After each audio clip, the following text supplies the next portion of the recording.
May the words of my heart be pleasing in your sight, O Lord, our strength and our Redeemer. Amen. Amen. Please have a seat. A rabbi was asked by one of his students, "Why did God create atheists?" After a long pause, the rabbi finally responded with a soft and sincere voice. "God created atheists," he said, "to teach us the most important lesson of them all, the lesson of true compassion." You see, when an atheist performs an act of charity, visits someone who is sick, helps someone in need, and cares for the world, he's not doing so for some religious teaching. He does not believe that God commanded him to perform this act. In fact, he does not believe in God at all. So his actions are based on his sense of morality. Look at the kindness he bestows on others simply because it feels it to be right. When someone reaches out to you for help, you should never say, "Oh, I'll pray that God will help you." Instead, for that moment, become an atheist. Imagine there is no God who could help and say, "I will help you." This little parable comes to us from Jewish theologian Martin Buber in his book, Tales of the Hasidim. Now, for those of you who will email me about this, no, I'm not saying you should not pray. You should, but it doesn't end there. Pray and help. Christians did not invent compassion. We did not invent mercy or justice. Long before Jesus or Christianity graced the world, these qualities were found everywhere, from Hammurabi, who ruled from 1792 to 1750 BC in current-day Iraq, to Moses, born around 1570 BC. We see compassion, mercy, and justice in the ancient Hebrew text and right up through the writings of the New Testament. These qualities are touted in Islam as well as in ancient Hinduism and more. These qualities have cast a long shadow. Compassion sets the stage about how we are to live our lives. We are said to be made in the image of God. Now, those who take this literally, usually children, often ask the same question. If we're made in God's image, then how can there be men and women, different hair colors, different races? Well, how can we all be made in one image but look different? To be made in the image of God refers to our humanness. God gifted us with humanity. That is how we are made in his image. So is God then human? Well, kind of in a way, yes. God is the perfect example of evolved humanness. Humanness is made up of the capacity to do good, to feel and act in a compassionate way. It means to promote justice and mercy. Perfect humanness, in a perfect way, behaves just as God does.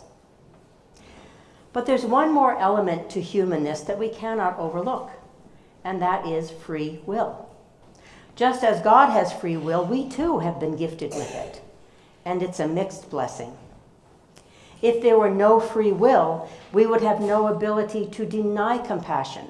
We would have no choice but to act compassionately. We would be mere automatons.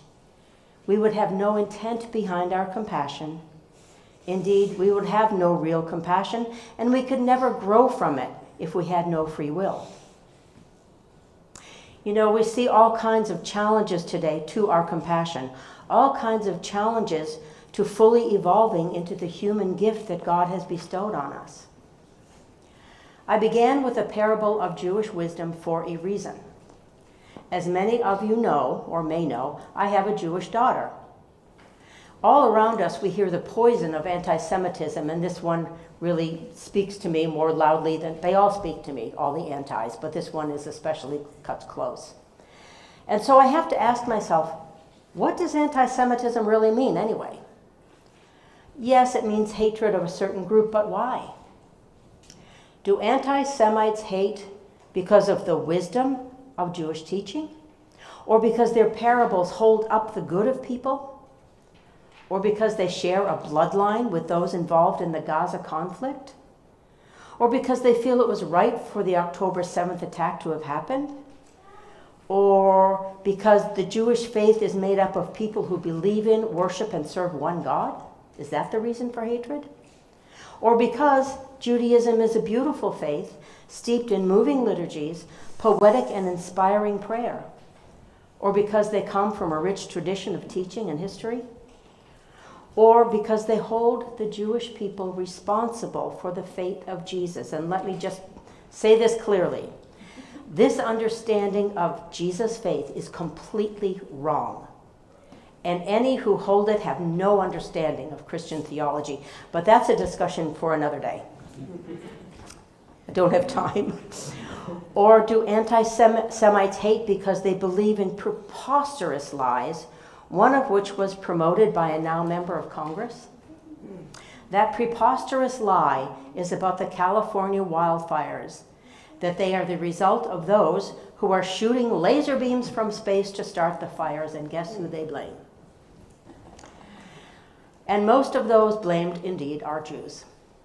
I have asked my daughter time and time again to stop playing with the space lasers, but she's paying me no mind. More preposterous lies about global tragic events have been laid at the feet of Judaism, like the sinking of the Titanic, to the economic failures of Germany that led to the rise of Hitler, to COVID-19, the list goes on. We can go on and on, listing examples of the misuse of free will. We can go on and on listing reasons to hate many people and ideas, in addition to anti-Semitism. In our humanness, God calls us to be better than that. At the end of the gospel reading, God tells us not to let our hearts be weighed down while we wait for whatever it is we're waiting for. This advice is appropriate for our season of waiting, which is Advent. Today is the start of our season of waiting for the birth of Jesus Christ. During this season of waiting, we are to lift up our hearts in all things, to embrace more fully our gift of humanness, no matter the days and the events that are coming. God is still God and has not abandoned us, whether the coming days are easy or hard. We await them in the expectation that God is in the midst of them. Rabbi and author Chaim Potok says, "It is in this world that we must find God. If God is absent, it is into this world that we must bring him.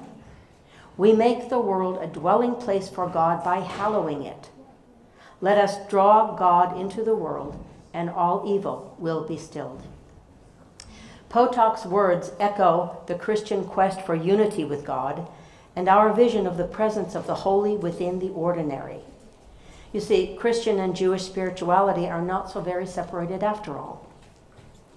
As we look to the future this Advent, we wait once again by marking this time as a time of anticipation of the birth of Jesus. We also anticipate the many blessings of his faith of Judaism. I love giving sermon homework, so here comes. I have some Advent homework for you. Please use this Advent season as a time to learn where Jesus came from, to learn about the faith that he lived and taught. Please use this season. Take time in this season to emulate his compassion as we celebrate his coming. Take time to know your Jewish neighbors.